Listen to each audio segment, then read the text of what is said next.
আল্লাহর নবীকে একজন ইহুদি জাদুকর, তিনি আল্লাহর নবীকে জাদু করছিল, জাদু, আল্লাহর নবীকে সেহের করছিল।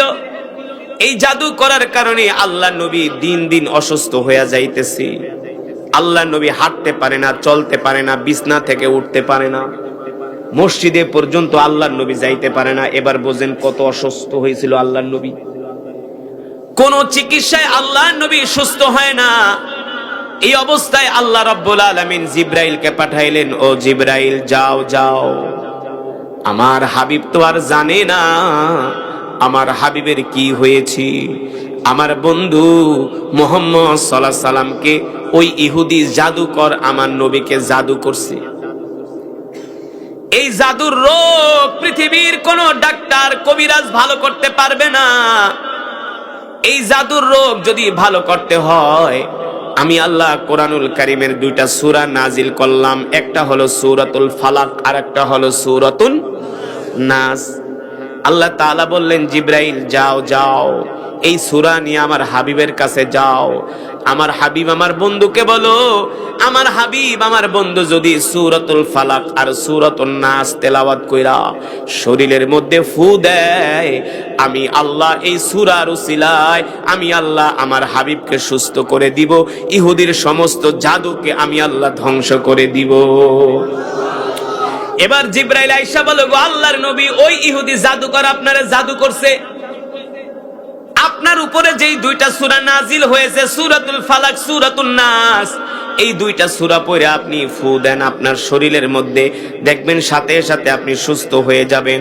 আল্লাহর পয়গম্বর মুহাম্মদ সাল্লাল্লাহু আলাইহি সাল্লাম সূরাতুল ফালাক আর সূরাতুন নাস পড়ে আল্লাহ নবী নিজের শরীরে ফু দিলেন, সাথে সাথে আল্লাহ তাআলা সূরাতুল ফালাক আর সূরাতুন নাসের উসিলায় আল্লাহ তাআলা আমার নবীকে সুস্থ কইরা দিয়েছে।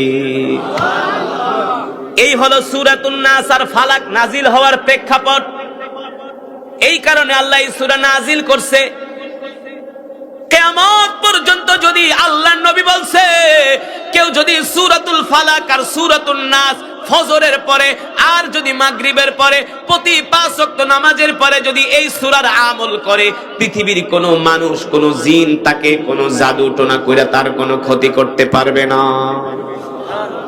আপনারা ওই সূরা পাঠ করবেন ফজরের পরে 3 বার, সূরাতুল ইখলাস, সূরাতুল ফালাক, সূরাতুন নাস 3 বার 3 বার ফজরের পরে, যোহরের পরে একবার একবার, আসরের পরে একবার একবার, মাগরিবের পরে আবার 3 বার 3 বার, ইশারের পরে আবার একবার একবার। আল্লাহর নবী বলে, কেউ যদি সূরাতুল ফালাক আর সূরাতুন নাস যদি নিয়মিত এই আমল করে, পৃথিবীর কোনো জাদুকর তার একটা পশমও ছিঁড়তে পারবে না। কোন মানুষ, কোন জিন ইনসান আপনার কোনো ক্ষতি করতে পারবে না। তাহলে প্রতি নামাজের পরে এই সূরাগুলা পড়া এইভাবে একটা ফু দিবেন হাতের তালুতে। কি করবেন? এইভাবে একটা ফু দিয়া পুরা শরীরটাকে মুছবেন, পুরা শরীর মুছবেন ইনশাআল্লাহ। শুধু জাদু টোনা না, বান না, মানুষের ক্ষতি না, আল্লাহ বড় বড় রোগ থেকে আল্লাহ আমাদেরকে মুক্ত রাখবে। আমল করবেন তো ইনশাআল্লাহ। আরে কোরআন দিয়ে তো আমরা চিকিৎসা করতে পারি, কিন্তু আমরা তো করি না। শুধু আমরা ডাক্তারের উপরে ডিপেন্ড করি, ডাক্তারের উপরে ভরসা করি না। সাহাবীরা ডাক্তার কবিরাজের উপরে ভরসা করে নাই, তারা আল্লাহর কোরআন দিয়ে চিকিৎসা করছে। অথচ আবু জেহেল কাফের হইয়া আল্লাহর নবীর কোরআন শুনতে আসতো, ঠিক কিনা বলেন? মনে আছে নাকি? কোন পর্যন্ত গেছিলাম মনে আছে? ওই যে আবু জেহেল 3টা কম্বল পেঁচায়া রাত 3টা বাজে, লাঠি একটা হাতে নিয়া, কুপি একটা হাতে নিয়া আল্লাহ নবীর কোরআন শুনতে যাবে। আবু জেহেল কয়, আজকে তো আর মুহাম্মদের কোরআন শুনতে কেউ যাবে না, তাহলে এই সুযোগটা আমি হাত ছাড়া করব না। আর মুহাম্মদের কোরআন না শুনলে আমার রাত্রে ঘুমও আসে না। জোরে বলেন আল্লাহু আকবার। মুহাম্মদের কোরআন না শুনলে আমার রাত্রবেলা ঘুমও আসে না। আবু জেহেল আল্লাহর নবীর কোরআন শোনার জন্য প্রস্তুতি নিতেছে, কম্বল পেঁচায়া লাঠি হাতে নিয়া আবু জেহেল ঘরের দরজার সামনে দাঁড়ায়া দরজার সিটকানিটা খুলতেছে। সিটকানি যখন টান দিছে, সিটকানি টান দেওয়ার সাথে সাথে ঠাস করে একটা আওয়াজ হইছে। আওয়াজের চোটে আবু জেহেলের স্ত্রীর নাম হলো উম্মে জামিল। নাম কি? উম্মে জামিল আবু জেহেলের স্ত্রী যখন দেখছে রাত 3টা বাজে আবু জেহেল ঘরের দরজা খুইলা বাইরে যাইতেছে, দরজার আওয়াজ পায়া উম্মে জামিল ঘুম থেকে জায়গা গেছে। জায়গাকে আবু জেহেল, তুমি প্রতিদিন রাত্রে পালায়া পালায়া তুমি মুহাম্মদের কোরআন শুনতে যাও, আজকে তুমি আইন করছো, আজকে রাত্রে কোথায় যাও? আবু জেহেল বলে, উম্মে জামিল ডিস্টার্ব করো না, আমি একটা ভালো কাজে যাইতেছি। আবু জেহেলের স্ত্রী কয়, তোমার চরিত্র অত ভালো না, রাত 2টা বাজে 3টা বাজে আবার কই যাইবা? আমি তো তোমারে চিনি, তুমি তো আমার স্বামী। মক্কার ভিতরে যত 2 নম্বরই চুরি বাটপারি ছেঁচড়ামি সব তুমি করো, তুমি আবার রাত 2টা বাজে কোন ভালো কামে যাও? আবু জেহেল তো কইতে পারে না, রে স্ত্রী জ্বালাইস না, মুহাম্মদের কোরআন শুনতে যাইতেছি, এটা তো আসলেই ভালো কাজ। কিন্তু যদি আবু জেহেল বলে, উম্মে জামিল আমি মুহাম্মদের কোরআন তেলাওয়াত শুনতে যাই, এই কথা যদি আবু জেহেল তার স্ত্রীকে বলে, তাহলে স্ত্রী তো দিনের বেলা মানুষের কাছে বইলা দিবে, কারণ মহিলাদের পেটে তো কোনো কথা সয় না। এই যে ভাই খুব মজা হয়েছে, মহিলাদের পেটে কোনো কথা, তারা আবেগে পয়রা সব বইলা দেয়। 3-4 জন মহিলা বইনা যদি একসাথে হয়, 14 বছরের আগের সব কথা কইয়া দেয়। মা বোনরা আবার রাগ করে না। আবু জেহেল কয় কি, যদি মহিলার কাছে বলি আমি মুহাম্মদের কোরআন শুনতে যাই, তাইলে তো দিনের বেলা যায় সব মহিলাকে বইলা দিব, পরে আমার বিরুদ্ধে মিছিল শুরু হয়ে যাইব। না না না, স্ত্রীরে বলা যাইব না। উম্মে জামিল বলে, আবু জেহেল কোন কামে যাও? বলে বলা যাবে না, বলা যাবে না, ভালো কাজে যাইতেছি। উম্মে জামিল কয়, যদি তুমি ভালো কামে যাও তাহলে আমারেও সাথে করে নিয়ে যাও। আবু জেহেল লেখে পড়ছি তো বিপদে, এ বেডি জালাজালি করিস না, রাত 3টা বাজে, যাইতে দে যাইতে দে। উম্মে জামিল বলে, আমার থেকে অনুমতি না নিয়া এক পাও সামনে আগাইতে পারবা না, সব আমি মক্কার মানুষদেরকে বইলা দিমু, তুমি রক্ষক হইয়া ভক্ষকের কাতারে শামিল হইছো, তুমি আইন করো, তুমি আইন ভঙ্গ করো। আবু জেহেল কয়, স্ত্রীরে জ্বালাইস না, সময় শেষ হয়ে যাইতেছি। কি সময় শেষ হয়ে যাইতেছি? কারণ আল্লাহ নবী তো বাইতুল্লাহ রাত 3টা বাজে তাহাজ্জুদে কোরআন পড়ে, 1 ঘন্টার পরে তো আবার তাহাজ্জুদের ওয়াক্ত শেষ, তেলাওয়াত শেষ। তার মানে সময় যত যায় ততই কোরআন তেলাওয়াতের সময় জায়গা। আবু জেহেল কয়, জ্বালাইস না, সময় শেষ, সময় শেষ। উম্মে জামিল কয়, আবু জেহেল কই যাইতেছো? এই কথা না বলা পর্যন্ত আমি তোমাকে ঘর থেকে বের হতে দিব না। আবু জেহেল বলে, শোনো উম্মে জামিল, তুমি তো আমার প্রিয়তমা স্ত্রী, তোমার কাছে আজকে আমি আর গোপন করব না, আমি যতই যাই করি মুহাম্মদের বিরুদ্ধে, আল্লাহি রাব্বাল কাবা, ওই কাবার কসম খায়া বলি, কারণ কাবা শরীফ মুসলমানের কাছেও যেমন সম্মানের, কাফেরদের কাছেও কিন্তু তেমন সম্মানের। জানতেন নি? এই কাবাকে আমরা যেমন ভালোবাসতাম, আবু জেহিল্লারও ভালোবাসতো, কারণ তারা জানে এই কাবা হলো আল্লাহর ঘর, এই বাইতুল্লাহ আল্লাহর ঘর। মুসলমানরাও কাবা তোয়াফ করতো, কাফেররাও কিন্তু বাইতুল্লাহর ভিতরে যায় উলঙ্গ হইয়া তোয়াফ করে গেত, আল্লাহ যা করছি না করছি মাফ করে দিন। আল্লাহকে মাফ চাওয়ার কারণে তোদেরকে ধ্বংস করি নাই, নাইলে জায়গার ভিতরে ধ্বংস করে দিতাম। কাবা ছিল কাফেরদের কাছে সম্মানের, কারণ এই যে আমরা যে হাজরে আসওয়াদ পাথর চুমা দেই না, আপনারা গেছেন না উমরায়? উমরায় গেছেন? কয়জন হজ উমরায় গেছেন? হাত উঠান তো দেখি, কয়জন? বুঝি সম্পদ জমায় রেখা যাবেন, হজ দরকার নাই, উমরার দরকার নাই, জায়গা আরো কিনেন, কিনা টাকা একেবারে সিন্ধুকের ভিতরে ঢুকায় রাখবেন, সম্পদ বেচেন, জায়গা বেচেন, ঘর বেচেন, আগে আল্লাহর ঘর দেখেন। আল্লাহর ঘর দেখলে যে শান্তি, এটা পৃথিবীর কোন ধন সম্পদের ভিতরে শান্তি পাইবেন না। আপনার উপরে যদি হজ ফরজ হয়, আপনি যদি হজ না করে মারা যান, আল্লাহ নবী বলে এটা মুসলমান হইয়া মরল নাকি খ্রিস্টান ইহুদি হইয়া মরল, আমার নবী দেখার বিষয় না। নাউজুবিল্লাহ। সম্পদ থাকে কিন্তু হজ করে না, বলে জাগা বেচা হজ করুম। মিয়া জাগা কাল লেগে রেখে যাবেন, আজকে মরে গেলে কালকে 3 দিন 6 মাস 1 বছর পরে সন্তান আপনার কবরের দিকেও যাবে না মিয়া, ফিরাও তাকাইব না। আর আপনারে গালি দিব যে সম্পদ আরো রাইখা গেলি না কেন। যাদের সম্পদ আছে জায়গা বিক্রি করেন, আগে হজ উমরা করেন, আগে হজে যান। যদি 6-7 লাখ টাকার মালিক মনে করেন আপনি আছেন, আপনার জায়গা বেচতে 6-7 লক্ষ 8 লক্ষ টাকা হবে, আগে হজ করেন, হজ আপনার উপর ফরজ। আপনাদেরকে বোঝানোর জন্য বলছি, ওই যে হাজরে আসওয়াদ একটা পাথর আছে, আল্লাহ নবী বলছেন এই পাথর যদি কেউ চুমা দেয় তার গুনাহগুলো মাফ হয়ে যায়। সুবহানাল্লাহ। এই হাজরে আসওয়াদ পাথর মুসলমানের কাছেও যেমন মর্যাদার, কাফেরদের কাছেও কিন্তু মর্যাদার ছিল। সুবহানাল্লাহ বলেন।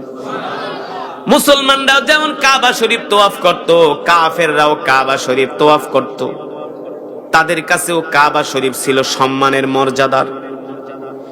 এবার আবু জেহেল বলতেছে, উম্মে জামিল আমারে যাইতে দে, ডিস্টার্ব করিস না, বাধা দিস না। উম্মে জামিল বলে, আবু জেহেল আমাকে না নিয়ে তুমি যাইতে পারবা না।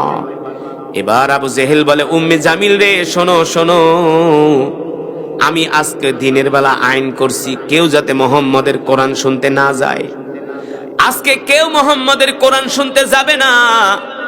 আমি চাইতেছি এই ফাঁকে একটু মুহাম্মদের কোরআন শুনে আসবো। আল্লাহু আকবার। উম্মে জামিল বলে, আবু জেহেল তুমি আমার মনের একটা ইচ্ছা পূরণ করো, আমারও অনেক দিনের শখ, আমি সরাসরি মুহাম্মদের কোরআন তেলাওয়াত শুনবো। আমি শুধু মুহাম্মদের কোরআন তেলাওয়াতের ভক্ত না, মুহাম্মদের চেহারা দেখলেই আমার কাছে ভালো লাগে। আল্লাহু আকবার।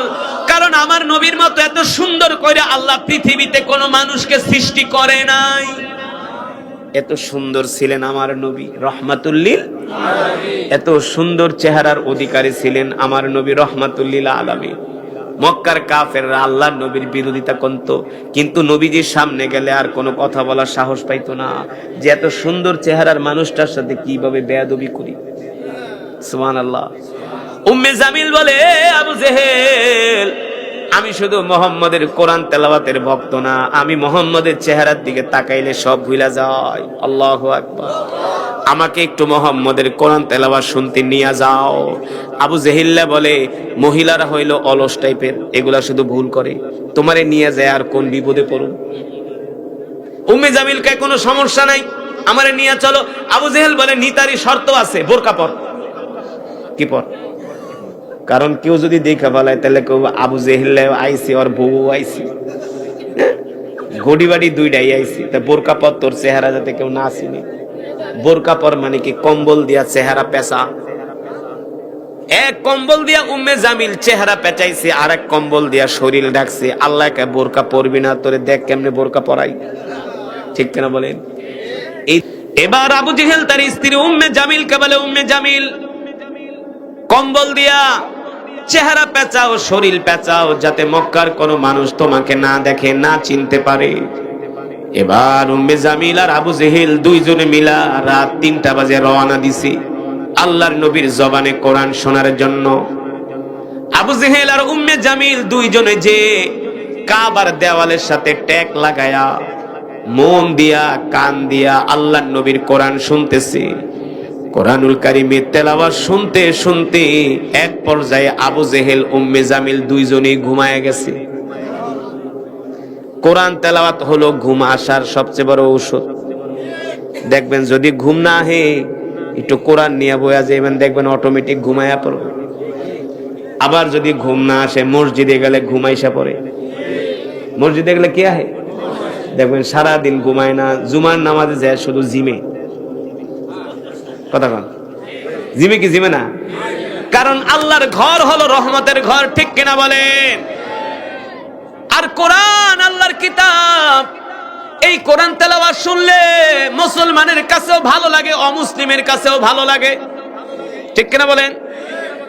কোরআন তেলাওয়াত শুনতে শুনতে আবু জেহেল আর উম্মে জামিল দুইজনে ঘুমায় গেছে। ফজরের নামাজ শেষ, আস্তে আস্তে করে সূর্য উদিত হয়েছে। দেখবেন সকালবেলার সূর্যটা যখন ওঠে, চেহারার উপরে শরীরের উপরে লাগলে আস্তে আস্তে গরমের তাপ বের হয় না? উম্মে জামিলও বেটকায় ঘুমায় রয়েছে, আবু জেহেলও ঘুমায় রয়েছে। হঠাৎ করে সূর্যের আলো এসে আবু জেহেলার কপালের উপরে পড়ছে। ঘুম ভাঙা দেখে কিরে, মনে করছে বাড়িতে ঘুমাইতেছে, দেখে কি না কাবার দেওয়ালের পাশে দুইজনে হেলান দিয়া ঘুমায় রয়েছে। আবু জেহেলাই উম্মে জামিলে ডাক দিয়া কয়, বেডি তাড়াতাড়ি উঠ, কই ঘুমাইছ? উম্মে জামিল, আমরা তো বাড়িতে না, দেখ কই ঘুমাইছস। দেখ কাবার দেয়ালের সাথে টেক লাগায়া দুইজনে ঘুমাইতেছে। আবু জেহেল কয়, মান সম্মান খাইছস, তাড়াতাড়ি বাড়ির দিকে দৌড় মার। মক্কার কোন মানুষ যদি দেখা ফালায় রে, আবু জেহেলের গলার ভিতরে জুতার মালা দিয়া পুরা মক্কা শহর ঘুরাইব। কারণ মক্কার মানুষগুলো বলবে আবু জেহেল নিজে আইন করে, আর সেই আইন আবু জেহেল মানে না। সে আইন আবু জেহেল, তাড়াতাড়ি করে দৌড় মার। ওইদিকে আবার উতবা সাইবা ছোট ছোট নেতারা বলে, আজকে যেহেতু আইন করছে, নিশ্চিত আবু জেহেল আজকে আর কোরআন শুনতে আসবে না, তাইলে এই সুযোগটা আমরা কাজে লাগাই।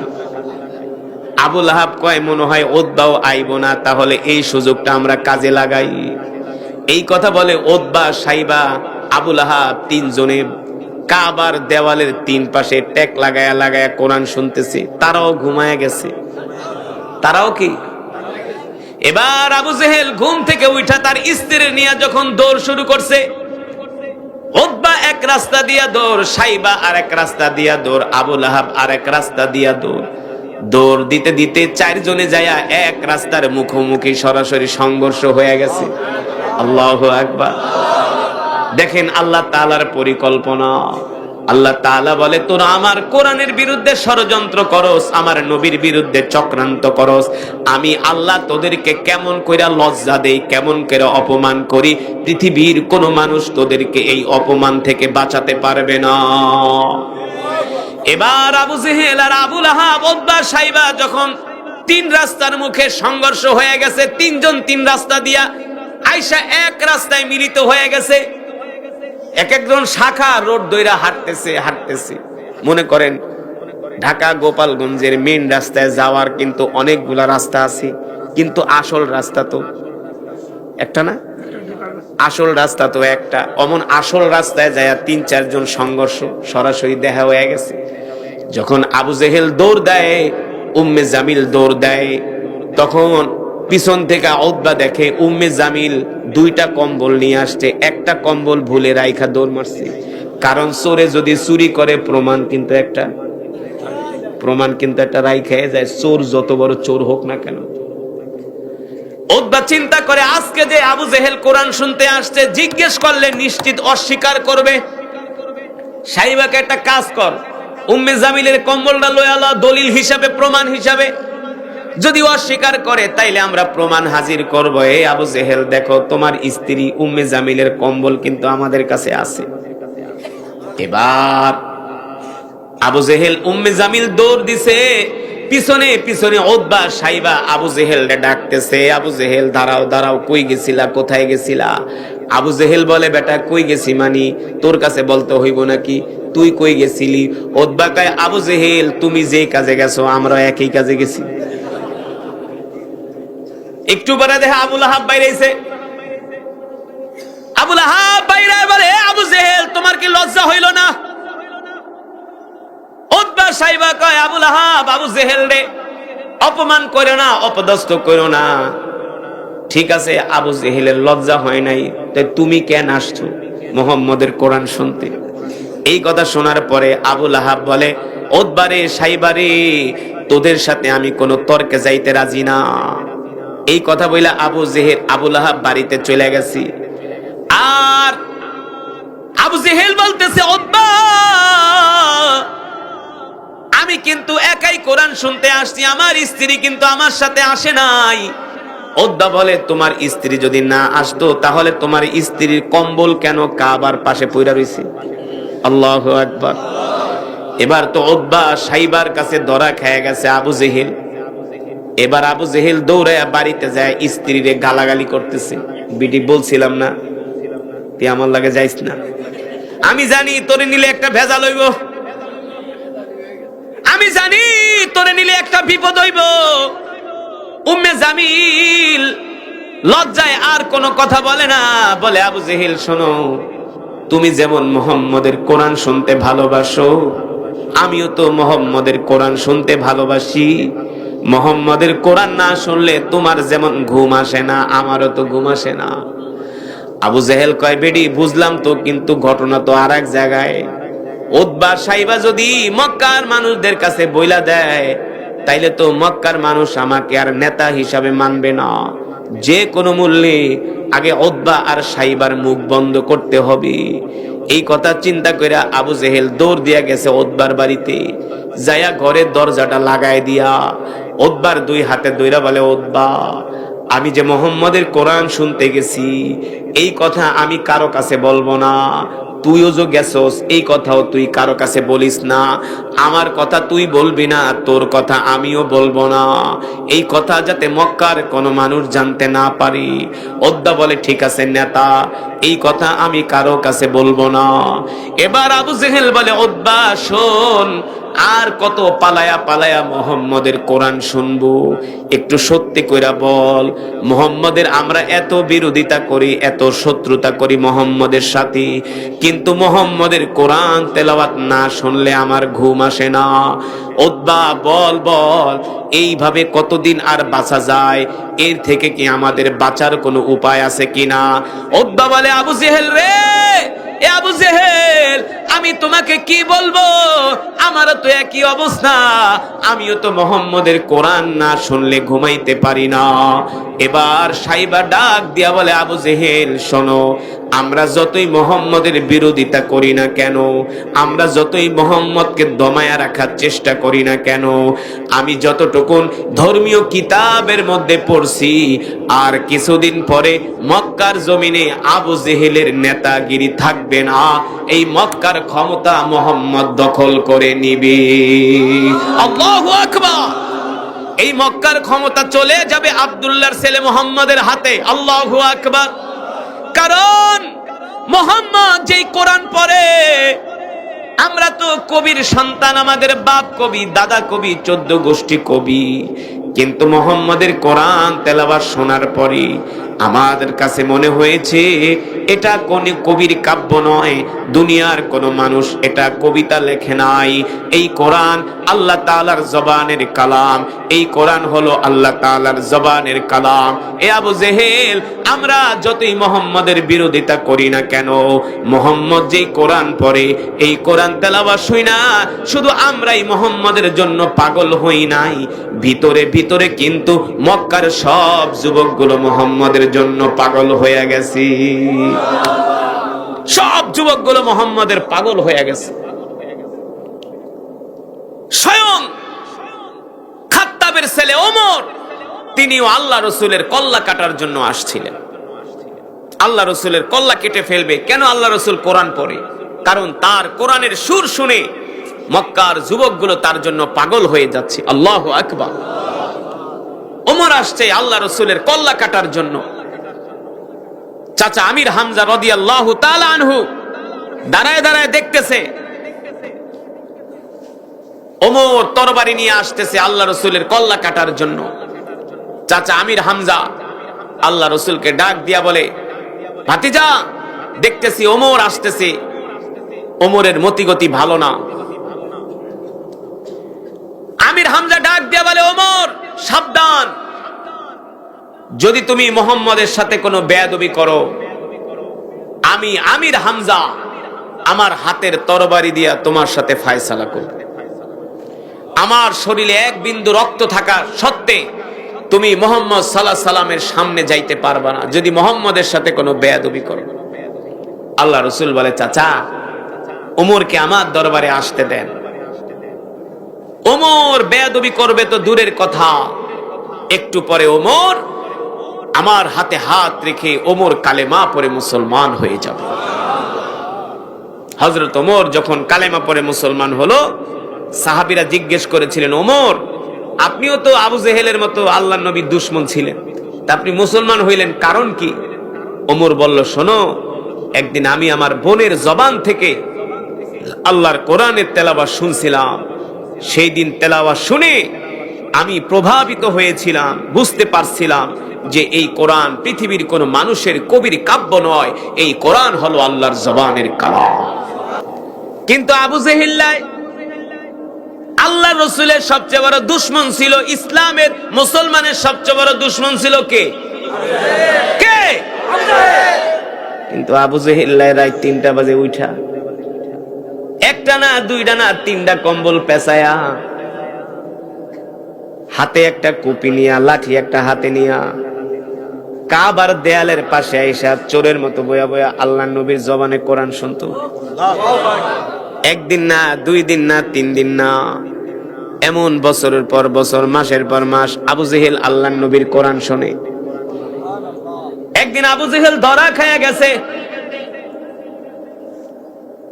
মক্কার মানুষ দেখা ফলাইছে, আবু জেহেল তুমি দিনের বেলা বিরোধিতা করো আর রাত্রবেলা মুহাম্মাদের কোরআন শুনতে যাও। তুমি রাত্রবেলা বিরোধিতা করো, দিনের বেলা বিরোধিতা করো, আয়েশা বক্তৃতা দাও, এ মুহাম্মাদের কোরআন শুনতে কেউ যাবা না। কিন্তু তুমি আবু জেহেল আবার রাত 3টা বাজে আয়েশা মুহাম্মাদের কোরআন তেলাওয়াত শোনো বাইতুল্লাহর পাশে বৈশা বৈশা। আবু জেহেল ধরা খেয়ে গেছে। ধরা খাওয়ার পরে আবু লাহাব, উতবা, সাইবা, আবু সুফিয়ান, ওলীদ ইবনে মুগিরারা বৈশা মিটিং এ বসছে। আজকে থেকে মিটিং হলো, কেউ যদি মুহাম্মাদের কোরআন তেলাওয়াত শুনতে যায় তাহলে তার 10 বছরের জেল। কয় বছরের? এ মক্কার গলিতে গলিতে মাইকিং কইরা দাও, অ্যানাউন্স কইরা দাও, কেউ মুহাম্মাদের কোরআন শুনতে যাতে না যায়। মক্কার বড় বড় লিডাররা কাবার চত্বরে বৈশা মিটিং করছে, কেউ যাতে মুহাম্মাদের কোরআন শুনতে না যায়। এই মিটিং করার পরে সিদ্ধান্ত হলো কেউ আজকের পর থেকে আর মুহাম্মাদের কোরআন শুনতে যাবে না। সবাই মিটিং কইরা যার যার বাড়িতে চলে গেছে। আবু জেহেল বাড়িতে যে মনে মনে চিন্তা করে, আজকে তো মিটিং করলাম, আইন করলাম, তার মানে এখন আর কেউ মুহাম্মাদের কোরআন শোনার জন্য আসবে না। যেহেতু কেউ আসবে না, আমি হলাম মক্কার বড় নেতা, কিন্তু আমার তো অভ্যাস হয়ে গেছে, আমার তো নেশা হয়ে গেছে, মুহাম্মাদের কোরআন তেলাওয়াত না শুনলে আমার ঘুম আসে না। আরো আস্তে কোন সুবহানাল্লাহ। আপনাকে তো গান শুনলে ঘুম আসে, আপনাদের তো গান শুনলে ঘুম আসে, আপনার কথা কই নাই। আছে আশেপাশে রাত্রবেলা মোবাইলে গান বাজায় বাজায় ঘুমায়, আছে না? সিনেমা দেখতে দেখতে ঘুমায়, নাটক দেখতে দেখতে ঘুমায়, বাদাইম্মার কমেডি, বাদাইম্মা আছে না কতটি, এই বাদাইম্মার কমেডি দেখতে দেখতে ঘুমায়, হিন্দি গান হিন্দি নাচ দেখতে দেখতে ঘুমায়। এ মুসলমান, তুমি যে গান শুনতে শুনতে ঘুমাইলা, এই রাত্রবেলা যদি তুমি মারা যাও, জাহান্নাম ছাড়া তোমার কোনো উপায় নাই। কারণ তুমি তো হারাম কাজ করতে করতে ঘুমাইছো, ঠিক কিনা বলেন? মুসলমান আল্লাহর বান্দারা, আবু জেহেল চিন্তা করে, আজকে তো মিটিং করলাম, কেউ আর মুহাম্মাদের কোরআন শুনতে যাবে না, তাইলে এই সুযোগটা আমি কাজে লাগাই। সিরাতের কিতাবের মধ্যে আসছে, কেউ তো আর মুহাম্মাদের কোরআন শুনতে, কারণ আজকে আইন করছি, আইন করলে তো নতুন নতুন একটু গরম থাকে, গরম থাকে না, কেউ যাবে না মুহাম্মাদের কোরআন শুনতে।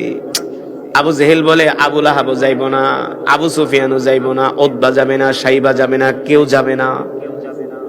তাহলে আজকে রাত্রে আমি একা একা যায়া মুহাম্মাদের কোরআন তেলাওয়াত মন দিয়া শুনবো। সুবহানাল্লাহ বলেন। বানায় বলতেছি, বিশ্বাস হয় না? বিশ্বাস না হইলে তো ঈমানই থাকবে না। আল্লাহ রাসূলের জীবনী, এই কোরআন তো এমন কিতাব, যে কোরআনের তেলাওয়াত শুনলে পাথরের মতো হৃদয়টা মোমের মতো গলে যায়। এই যে আমি কোরআন পড়ছি, অনেকের চোখের দিকে তাকাইছি, অনেকেই আল্লাহর কোরআন শুনা তাদের মন নরম হয়ে গেছে। কেন হবে না, কেন হবে না? এ তো আল্লাহর কালাম, এ তো আল্লাহর কালাম। কেউ যদি আল্লাহর কালামকে ভালোবাসে, আল্লাহ তাআলা তার জন্য জান্নাতের দরজা খুইলা দেয়। যে যত বেশি কোরআন পড়ে, আল্লাহ তাকে তত বেশি ভালোবাসে। যে যত কোরআনকে মহব্বত করে আল্লাহ তাআলা আসমান থেকে ঘোষণা করে দেয়, এ ফেরেশতারা আমার এই বান্দা আমার কোরআনকে মহব্বত করে, তোরাও তাকে ভালোবাসবি। সাবধান, আমার এই বান্দা যাতে কোনো বিপদ আপদে না পড়ে। আমার বান্দা রাস্তা দিয়া যাবে যাতে গাড়ির নিচে না পড়ে, গাড়ি আয়া চাপা দিলেও টান দিয়া বাঁচায় দিবি। আমার বান্দা যাতে উষ্টা খায়া না পড়ে, আমার বান্দার যাতে হার্ট অ্যাটাক না হয়, আমার বান্দা যাতে কোনো বিপদে না পড়ে। কারণ আমার বান্দা আমার কোরআনকে ভালোবাসে, এই কারণে আমিও আমার বান্দাকে ভালোবাসি। যে যত বেশি কোরআন পড়বে তার হায়াত তত বাড়বে। বিশ্বাস করেন না? যে যত বেশি কোরআন পড়বে তার হায়াত তত বাড়বে। আল্লাহু আকবার। যে যত কোরআন পড়বে তার রিজিক তত বাড়বে। যে যত কোরআন পড়বে তার দাঁত পড়বে না। কি পড়বে না? দাঁত পড়বে না। আল্লামা শাহ আহমদ শফি রহমতুল্লাহি আলাইহি বয়স হয়েছিল 103 বছর। শেখুল হাদিস আল্লামা আজিজুল হক রহমতুল্লাহি আলাইহি নাম শুনছেন নি? বয়স হয়েছিল 100 বছরের কাছাকাছি। আল্লাহু আকবার। কেন তারা এত দীর্ঘজীবী হয়েছিল? এর একটি মাত্র কারণ হলো তারা আল্লাহর কোরআন পড়তেন।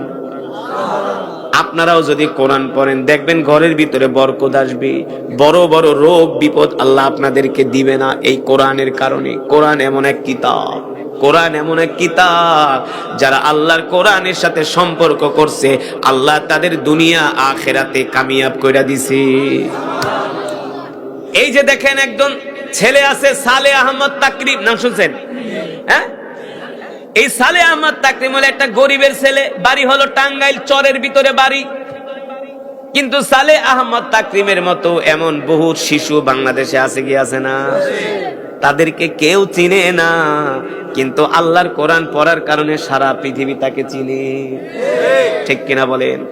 মুজাহিদে আজম আল্লামা শামসুল হক ফরিদপুরি সদর শাহ হুজুর রহমাতুল্লাহি আলাইহি সারা বাংলাদেশের আলেমদের যিনি ওস্তাদ ছিলেন। বাংলাদেশে শামসুল হকের অভাব নাই, অভাব নাই, কিন্তু সদর সাহেব একজনই। কারণ কি? কারণ কি? আল্লাহর কোরআনের সাথে সম্পর্ক রাখার কারণে। ঠিক কিনা বলেন? আল্লাহর কোরআনকে ভালোবাসার কারণে। আরে আমার মতো কারি আসাদ দেখতে কালো, দেখতে আমি কালো, শুকনা, চেহারাও অত সুন্দর না, বডি ফিগারও নাই, কিছুই নাই, জীর্ণ শীর্ণ শরীর, কিন্তু সারা পৃথিবীর মানুষ আমারে চিনে। কিভাবে চিনে? শুধু কোরআনের কারণে, আর কোনো সালাম পাতি নাই। আমি যে কার্ডের উপর বসে আছি এটা তো একটা কার্ডের সোফা। আমার সামনে যেই টেবিল এটাও কিন্তু একটা কার্ডের টেবিল। ঠিক কিনা বলে? এই কার্ডের সোফার ভিতরে বসে আছি, বারবার আমার পা লাগে, আমার কষ্ট লাগে না। এই কার্ডের টেবিলের উপরে কিন্তু আমি আবার মাঝে মাঝে পাও দিই, আমার কষ্ট লাগে না। কিন্তু এখানে যদি একটা আল্লাহর কোরআনের কিতাব থাকতো তাহলে আমার পা সামনে আর 1 ইঞ্চিও আগাইতো না। আগাইতো? কারণ কি? কারণ এই কার্ডের উপরে কোরআন আছে, আর এই কোরআন থাকার কারণে এই কার্ড দামি হয়ে গেছে। আমরা ছোটবেলা রেহাল দিয়া কোরআন পড়তাম না? ছোটবেলা মক্তবে যাইতাম রেহাল নিয়ে, এখনো পড়ি। ওই রেহাল যদি একবার পায়ে লাগতো মনে হয় কলিজাটা ছিঁড়া যেত। হ্যাঁ, রেহাল পায়ে লাগলে কলিজা ছিঁড়া যেত। রেহাল পায়ে লাগছে, কারণ কি রে ভাই? রেহাল তো আর কোরআন না, রেহাল দা একটা কার্ডের রেহাল। রেহালের এত সম্মান হলো কিভাবে? আল্লাহর কোরআন তার সাথে লাগার কারণে। ঠিক কিনা বলে? ঠিক। ও যুবক, ও মুসলমান, আল্লাহর কসম কইরা বলি, বাংলাদেশের প্রত্যেকটা মুসলমানের ঘর থেকে যদি ফজরের পরে কোরআনের তেলাওয়াত হতো, সূরা ইয়াসিনের আমল হতো, মাগরিবের পরে যদি সূরা ওয়াকিয়ার আমল হতো, তাহলে বাংলাদেশের কোন মানুষ না খায়া মরতো না। বাংলাদেশে ভূমিকম্প আসতো না। আসতো? বাংলাদেশে ভূমিকম্প আসতো না। এখন তো কোরআন পর্ব তো দূরের কথা, বর্তমানে তো মুসলমানের বাচ্চারা কোরআন নিয়ে ঠাট্টা করে। করে কি করে না? করে না? অথচ আল্লাহর কোরআন কি বলছে? ওয়াকাদ নাযালা আলাইকুম ফিল কিতাবি আন ইযা সামিআতুম আয়াতিল্লাহি ইউকফারু বিহা ওয়া ইউস্তাহজাউ বিহা ফালা তাকউদু মাআহুম হাত্তা ইয়াখুদু ফি হাদিসিন গায়রি। আল্লাহ রাব্বুল আলামিন বলেন, নবী দুনিয়ার মানুষদেরকে বলে দেন, এ দুনিয়ার মানুষ, আমি আল্লাহ তোমাদেরকে যেই কোরআন দিয়েছি, কেউ যদি এই কোরআন নিয়ে হাসি ঠাট্টা করে, বিদ্রূপ করে, তাহলে তোমরা তাদের সাথে বসবা না। আল্লাহ বলছে, কেউ যদি কোরআন নিয়ে হাসি ঠাট্টা করে, বিদ্রূপ করে, তাহলে তার সাথে তোমরা বসবা না, ওদের সাথে কোনো সম্পর্ক রাখবা না। এই সূরা নাস কেন নাজিল হইল? প্রত্যেকটা সূরা নাজিল হওয়ার পিছনে একটা ঘটনা আছে, জানেন আপনারা? শানে নজুল আছে। আল্লাহ কোরআনের মধ্যে যে 114টা সূরা নাজিল করছে, কোনো না কোনো একটা প্রেক্ষাপট, একটা ঘটনায় নাজিল করছে। যেমন আল্লাহ নবী যুদ্ধে যাইতেছে, আল্লাহ তাআলা শিখাই দিতেছে, নবী আপনি এইভাবে এইভাবে যুদ্ধ করবেন। আল্লাহ নবী গনিমতের মাল বন্টন করতেছে, আল্লাহ তাআলা সূরা নাজিল করে বলছে, নবী আপনি এইভাবে এইভাবে গনিমতের মাল বন্টন করবেন। আল্লাহ নবী রাষ্ট্র চালাইতেছে, আল্লাহ তাআলা কোরআন নাজিল করে বলছে, নবী আপনি এইভাবে এইভাবে রাষ্ট্র চালাইবেন।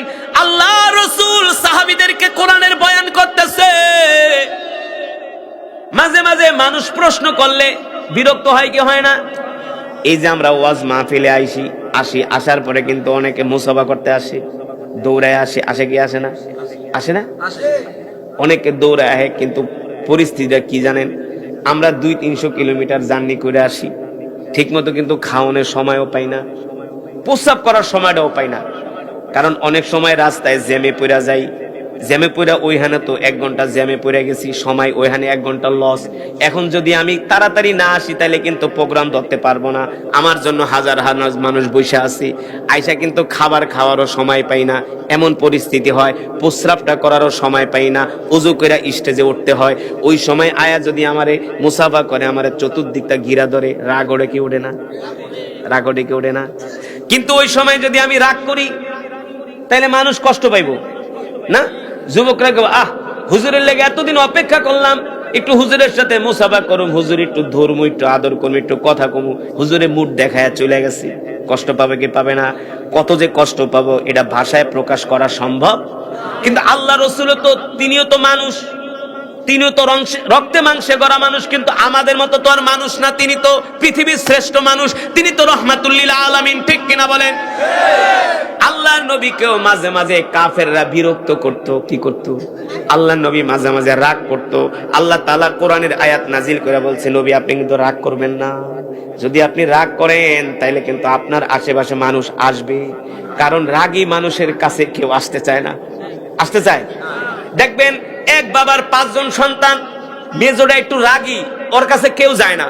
আর যে একটু নরম তরম ধৈর্যশীল, তার কাছে সবাই যায়, ঠিক কিনা বলেন? আল্লাহ তাআলা এক একটা প্রেক্ষাপটে এক একটা সূরা নাজিল করছে, অথচ এই সূরাটা আল্লাহ কেন নাজিল করছে জানার দরকার আছে কি আছে না? অনুনাজ্জিলু মিনাল কুরআনি মা হুয়া শিফাউ ওয়া রাহমাতুল লিল মুমিনিন। কোরআন হলো সর্বরোগের মহা ঔষধ।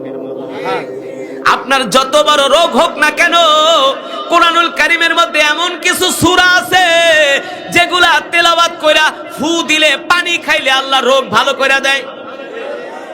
বিশ্বাস করেন না? সূরাতুল ফাতিহা, এটাকে বলা হয় উম্মুল কোরআন, কোরআনের মা। আপনার যত বড় রোগ থাকুক না কেন, আপনি যদি ঈমানের সাথে, বিশ্বাসের সাথে, ইয়াকিনের সাথে, আল্লাহর উপর ভরসা কইরা, আপনি যদি 5 ওয়াক্ত নামাজ পড়া, হালাল রিজিক খায়া, হারাম না হালাল রিজিক খায়া, যদি সূরাতুল ফাতিহা পড়া 40 দিন পানি খাইতে পারেন সকাল আর বিকাল, আপনার যত বড় রোগ আছে আল্লাহ তাআলা সেই রোগ ভালো করে দিবে। কিন্তু শর্ত হইল, আল্লাহর নবী বলছে তাকে মুমিন হতে হবে। কিন্তু আমরা কয়জনে মুমিন? শতকরা 5 জন বাংলাদেশে মুমিন আছে কিনা সন্দেহ, কারণ নামাজই তো ঠিক মতো আমরা পড়ি না, ঠিক কিনা বলেন? আল্লাহ নবী বলছেন সূরাতুল ফাতিহা এমন একটা সূরা, এই সূরা পড়া যদি কোন মুমিনকে ফু দেয়, আল্লাহ তাআলা সাথে তাকে সুস্থ করে দেয়। সুবহানাল্লাহ। তারপরেও আমাদের যতটুকু টুটাফাটা আমল আছে না কেন, যদি কোনো অসুস্থতায় পড়েন, আগে ডাক্তারের কাছে না যায় সূরা ফাতিহা পড়া পানি খাবেন, ফু দিয়া পানি খাবেন। আগে রোগ হলে আমরা শুধু ডাক্তারের কাছে দৌড় মারি, আমাদের ভরসা হইল ডাক্তারের উপরে। কিন্তু না, আগে আমাদের ভরসা হতে হবে আল্লাহর উপরে। আমাদের শেফা রাখতে হবে আল্লাহর কোরআনের মধ্যে, ঠিক কিনা বলেন? তাইলে দেখবেন আল্লাহ সুস্থ করে দিবে। তো যেটা বলছিলাম, সূরাতুন নাস কেন নাজিল হলো? এই সূরাতুন নাস নাজিল হওয়ার কারণ কি? কোন পরিস্থিতিতে, কোন প্রেক্ষাপটে, কোন সময় আল্লাহ এই সূরা নাজিল করলেন? আপনার আমার নবী, বিশ্ব নবী রাহমাতুল লিল আলামিনকে ইহুদিরা জাদু করেছিল। কি করছে? জাদু টোনা করে কি করে না? গ্রামে জাদু করে না? বান মারে, বান। কত বড় শয়তান! বান মাইরা মানুষ মাইরা ফেলায়। একটা তরতাজা মানুষে বান মাইরা কি করে? মাইরা ফেলায়। কোন মানুষকে যদি কোন মানুষ বান মারে, পৃথিবীর কোন ডাক্তার তাকে সুস্থ করতে পারবে না। সারা শরীর চেক আপ করবো, কোন রোগ ধরা, কিন্তু সে দিন দিন অসুস্থ হইতেই আছে। এগুলো হলো জাদু টোনা, বান মারার লক্ষণ। তো আল্লাহ তাআলা কোরআনুল কারীমের মধ্যে বলছেন, ومن يطع الله ورسوله فقد مع الذين أنعم الله عليهم من النبيين والصديقين والشهداء والصالحين وحسن أولئك رفيقا। আল্লাহ রাব্বুল আলামিন বলে, দুনিয়ার মানুষ, তোমরা যদি আমার নবীকে ভালোবাসো, যেই নবীর উপরে আমি আল্লাহ কোরআন নাজিল করেছি, সুবহানাল্লাহ বলেন। ও মুসলমান, এই দুনিয়ার জমিনে আমাদের জান্নাতে যাওয়ার জন্য সবচেয়ে সহজ পথ হলো আল্লাহ আল্লাহ রসুলকে ভালোবাসা, ঠিক কিনা বলেন? আল্লাহ আল্লাহ রসুলকে যদি আমরা ভালোবাসতে পারি, তাহলে আমরা একেবারে মুমিন হতে পারবো, অন্যথায় মুমিন হতে পারবো না।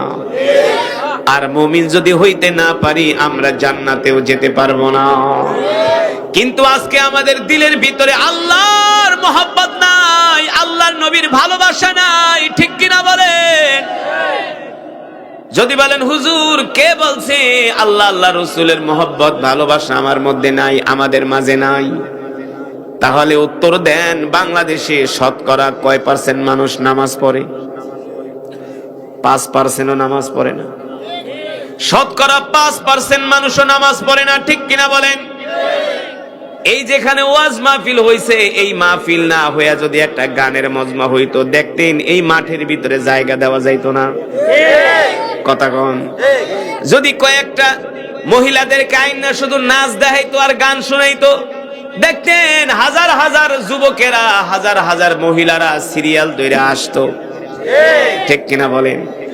কিন্তু এই কোরআনের মাহফিলে সবাই আসতে পারে না, সবার আসার সৌভাগ্য হয় না। মাইয়ুরিদিল্লাহু বিহি খায়রান ইউফাক্কিহু ফিদ্দিন। আল্লাহ তাআলা যাদেরকে পছন্দ করে, আল্লাহ তাআলা যাদেরকে ভালোবাসে, তারাই কেবলমাত্র কোরআনের মজমায় আসতে পারে, ঠিক কিনা?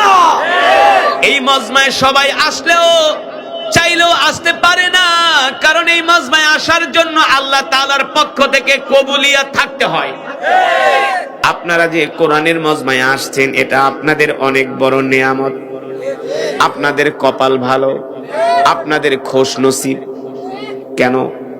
আমি যে কোরআনুল কারীমের তেলাওয়াত করছি, আপনারা শুনছেন, এক এক হরফে 10টা কইরা নেকি পাইছেন। কয়টা কইরা? অ্যাকাউন্টে জমা হয়ে গেছে, জমা। আমি কোরআনুল কারীম পড়ছি, আপনারা শুধু শুনছেন, এক এক হরফে 10টা কইরা নেকি পাইছেন। শুধু এখানেই শেষ না বাবারা, এই কোরআনের মাহফিলে যারা আসছেন, এক একজন এক এক খতম করে কোরআনুল কারীমের সওয়াব পাইছেন। এবার বলেন, এই মজমা ছাইরা কি কোনো মুসলমান যাইতে পারে যার ইমানের পাওয়ার আছে? আর আমি যে কোরআনুল কারীমের তেলাওয়াত করছি, এই কোরআন তেলাওয়াত শোনার পরে কোনো মুসলমান ঘরে থাকতে পারে না, যদি ওটা গরু খাওয়া মুসলমান না হয়। 6 নাম্বার মুসলমান না হইলে ঘরে থাকতে পারতো না, আর 1 নাম্বার মুসলমান হলে এই কোরআনুল কারীমের তেলাওয়াত শোনার পরে তার ঈমান তাকে কোরআনের মজমায় নিয়ে আসতো। কারণ এই কোরআনুল কারীম তেলাওয়াত শোনার জন্য স্বয়ং আবু জেহেল রাত 3টা বাজে ঘুম থেকে উঠে আল্লাহর নবীর জবানে কোরআন শুনতে চলে যেত। কয়টায়? আপনারা আইছেন কয়টায়? কাকুরা কয়টায়? সন্ধ্যায় 10টায়, 8টায়, 9টায় আয় একেবারে হোতায় গেছেন, মোতায় ধরে, কোমর ব্যথা, হাঁটু ব্যথা।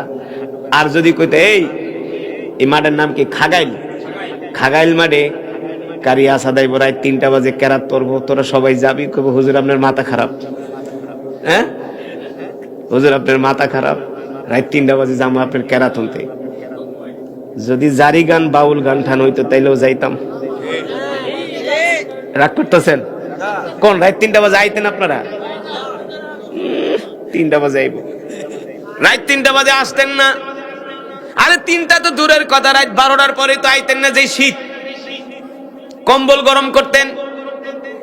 হাদিয়ালা ونشهد أن لا إله إلا الله وحده لا شريك له ونشهد أن سيدنا ومولانا محمدا عبده ورسوله الذي أرسله بالحق بشيرا ونذيرا وداعيا إلى الله بإذنه وسراجا منيرا أما بعد فأعوذ بالله من الشيطان الرجيم بسم الله الرحمن الرحيم ومن يطع الله ورسوله فقد مع الذين أنعم الله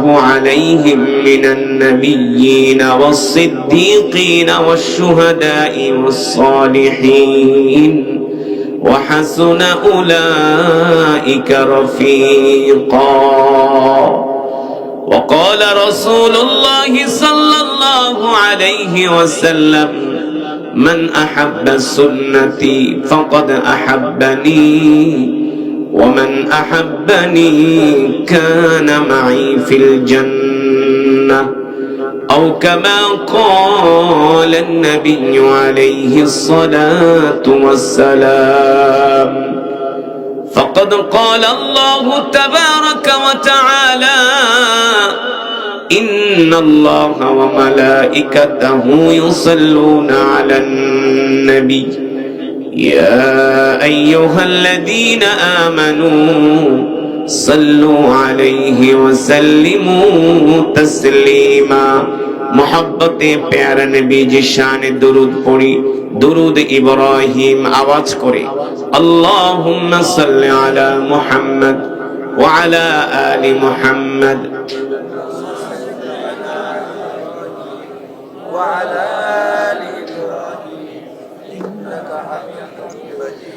اللهم بارك على محمد وعلى آل محمد كما باركت على إبراهيم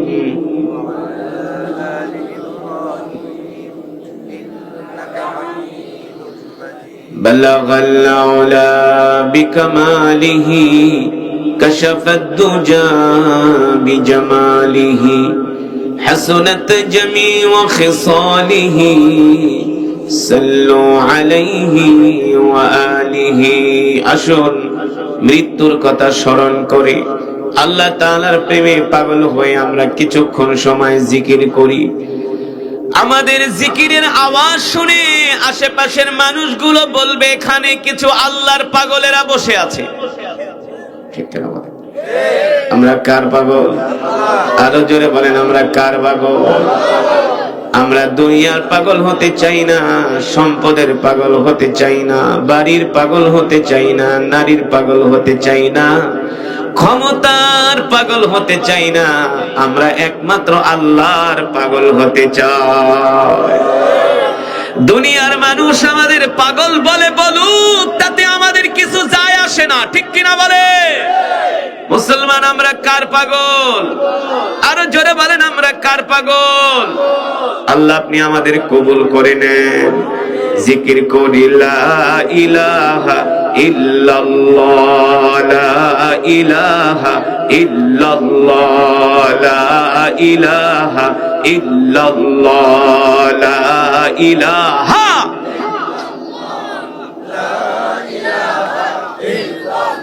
আওয়াজ হয় না, আরো জোরে।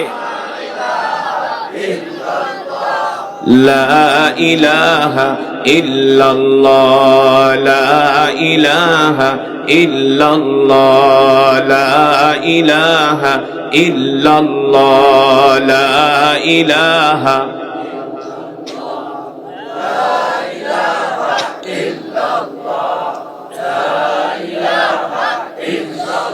লা ইলাহা ইল্লাল্লাহু মুহাম্মাদুর রাসূলুল্লাহ। মুহাব্বতের সাথে পড়ি সাল্লাল্লাহু। আল্লাহ তাআলার প্রিয় বান্দারা, আল্লাহ তাআলার শুকর যে রব আমাদেরকে এত সুন্দর কোরআন ও হাদিসের মাজমা, জান্নাতের বাগান। এটা কিসের বাগান বাবারা? এই বাগানে আল্লাহ তাআলা আপনাকে আমাকে আসার বসার তৌফিক দিয়েছেন, সুযোগ করে দিয়েছেন। এই জন্য আমরা শুকরিয়াতান আদায় করি, পড়ি আলহামদুলিল্লাহ। শোনেন, ওয়াজ মাহফিল থেকে উঠে যাওয়া, মসজিদ থেকে উঠে যাওয়া, এটা আল্লাহর কোরআনের সাথে চরম বেয়াদবি, চরম বেয়াদবি। ওয়াজ মাহফিল, বয়ান হচ্ছে, জিকির হচ্ছে, এই মজমা সাইরা আবার উঠা যায় কিভাবে? কিভাবে উঠা যায়? সারা জীবন তুমি পেশাবে ধরে, ঠিক আছে, কি বলছো? পেশাবে ধরে ধরে, হ্যাঁ ঠিক আছে, কিন্তু বৃদ্ধ মানুষদেরকে ধরতে পারে, ইয়াং মানুষদের তো এত তাড়াতাড়ি ধরার কথা না। হ্যাঁ, তারপরেও ওই 1-2 ঘন্টা পেশাব, এগুলা মানে কি বলবার, গানের মজমায় গেলে তো 3 ঘন্টায় ওঠে না। অন কথা বললেই তো রাগ করবা। ওই চার দোকানে বসে একটা বিড়ি টানে আর 3 ঘন্টা বাংলা সিনেমা দেখে। ওই সময় মোতায় ধরলে খিস ধরে বয়া থাকে। কথা কন, যাওয়া যাইব না, সামনে চেয়ার সারা যাইব না, একেবারে টিভি সামনে যে হা করে তাকায় থাকে। ওই সময় আর পোষাবে ধরে না, ওই সময় আর মোতায় ধরে না। খালি মসজিদে আইলেই মোতায় ধরে, আর ওয়াজ মাহফিলে আইলে মোতায় ধরে। আসলে মোতায়ও ধরে না, এলো শয়তানে বিড়ি টাননের লেগা ডাকে। ঠিক কিনা বলেন? আমি কিন্তু আগেই বলছি, কোরআনের জন্য কিছু সময় আমরা দিতে পারবো না ইনশাআল্লাহ।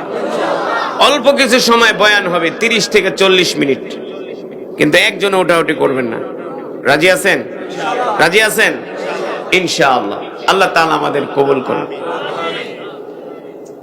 আল্লাহ তাআলার প্রিয় বান্দারা, আমি দীর্ঘক্ষণ সময় কোরআনুল কারীম থেকে তেলাওয়াত করেছি, আপনারা শুনেছেন। এই তোর কি মোতা ধরছেনি? আল্লাহ তাআলার প্রিয় বান্দারা, দীর্ঘক্ষণ সময় কোরআনুল কারীম থেকে তেলাওয়াত করেছি। মুসলমান, এত সুন্দর কোরআন আল্লাহ আমাদেরকে দিয়েছেন, এত সুন্দর কোরআন আমরা পেয়েছি। আফসোস, দুঃখ, পরিতাপের বিষয়, সেই কোরআনের তেলাওয়াত আমরা করি না, সেই কোরআন আমরা পড়ি না, কোরআন পড়তে জানি না। এটা অনেক বড় আফসোসের বিষয়। তলাবুল ইলমি ফরিদাতুন আলা কুল্লি মুসলিম। প্রত্যেকটা মুসলমানের জন্য কোরআন শিক্ষা করা ফরজ। কোরআন শিক্ষা করা কি ফরজ? এই কারণে আপনাদের হাতে ধরি, পায়ে পড়ি, বাবারা 5টা ওয়াক্ত নামাজ জামাতের সাথে আদায় করবেন। সকাল সন্ধ্যা আল্লাহর কোরআন তেলাওয়াত করবেন। যদি কোরআন পড়েন ফায়দা কি? ইদা উদি আল মাইয়িতু ফি কবরিহি জাআল কুরআনু ইনদা রাসি। আল্লাহ রাসূল বলেন, কেউ যদি আল্লাহর কোরআনকে ভালোবাসে, কোরআনের তেলাওয়াত করে, তার ইন্তেকালের সাথে সাথে যখন তাকে কবরে শোয়ানো হবে, আল্লাহর কোরআন তার কবরে যায়া পাহারা দিবে। আল্লাহর কোরআন আমাদের কবরে পাহারা দিবে। এই কারণে আমরা সকলে কোরআন শিখবো তো ইনশাআল্লাহ, শিখবো তো ইনশাআল্লাহ। আমরা 5 ওয়াক্ত নামাজ পড়বো, কোরআনের তেলাওয়াত শিখবো। কে কে রাজি আছেন? হাত উঠান, হাত সোজা করেন, হাত সোজা করেন, ওয়াদা করেন, ওয়াদা করেন, বলেন আল্লাহ, জোরে বলেন আল্লাহ। ওয়াদা করলাম আর কোনদিন নামাজ ছেড়ে দিব না, ছেড়ে দিব না। আল্লাহ আমাদের কবুল করেন। হাত নামান, কোরআন পড়বেন তো ইনশাআল্লাহ। নিজেরা কোরআন পড়বেন, সন্তানদেরকে কোরআন শিখাবেন।